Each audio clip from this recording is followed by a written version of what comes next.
Hey guys, in this video I'm just going to be showing you how to export your Cubase sessions. So in the previous video I showed you how to import audio into your session, and now I'm just going to show you how to export it, so you can just export a rough version of it before you're going to start editing it, mixing it down, adding inserts, sends to individual channels.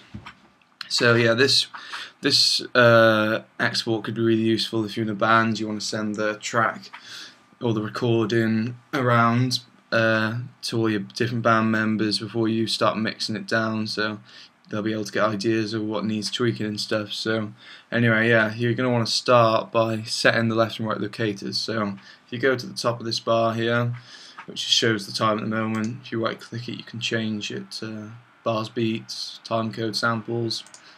I'm just going to leave it to minutes. So yeah, if you just hover over the very top of it, you're going to get this pencil tool.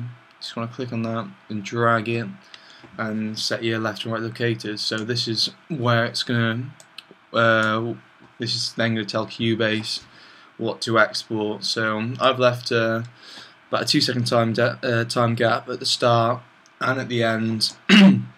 The reason for this is it's pretty much the industry standard, and also you're going to be wanting to leave a gap at the start and at the end, so if you end up putting the track into a CD, then the track's not going to be running on straight on from one another. So once you've set that, then you can go to File and Export, and then you'll see Audio Mix Down, so click on that.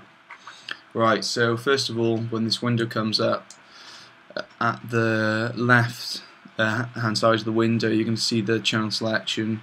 So here your group channels, your FX channels, but if you just do it, if this is a rough export, you're probably not going to have started adding effects or grouping the channels, so I'm just going to minimize that at the moment.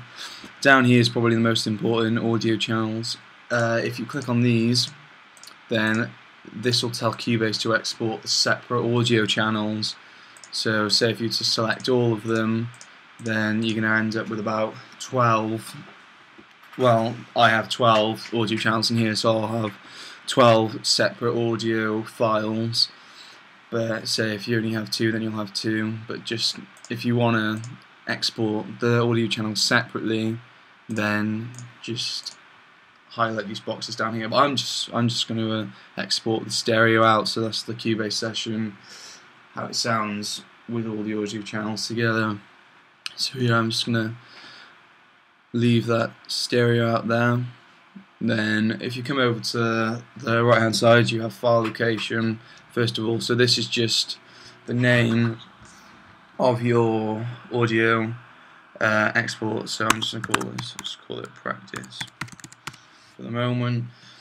And you can also set the path by, if you click on that, then it opens the Finder and you can choose where you want the export to go. I'm just going to leave it to desktop.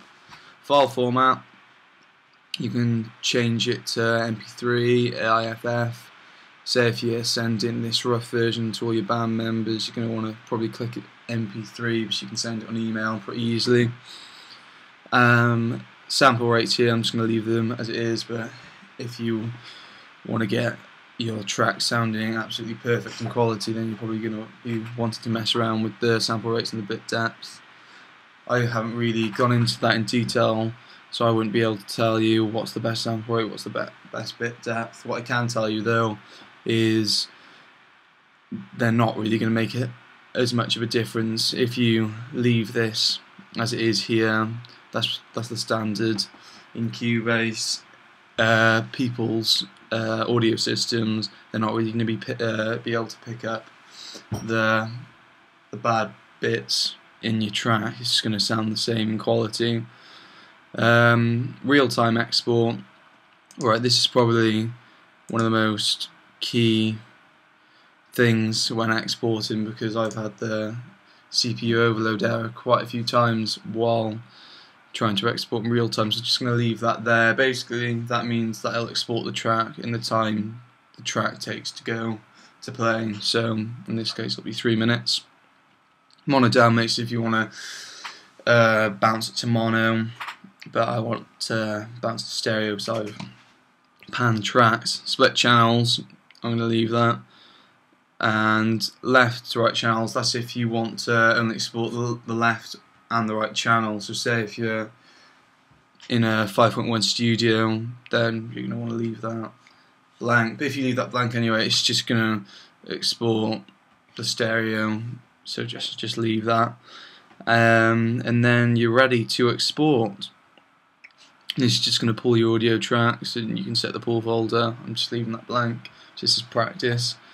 Then you can say close window after export, but I'm just going to leave that, so just click export and then it'll start to export. So see, it's going to take about 3 minutes. Right, okay, so once that's done, then this box should appear. If you've watched my previous video, you'd have seen this before when we imported an audio file. Basically, this is just going to import the exported file into my Cubase session. So I'm just going to click OK, and it'll copy the file. Just cancel this now because we hadn't selected the close window after export. So cancel, and then see it comes down. If I just get the transport bar out of the way, it comes down there, and then you can hear your stereo out by just soloing the track. But if we come out of Cubase, not going to save, it's just practice. You'll see the practice export is just up here, which you can play. So just check if it works.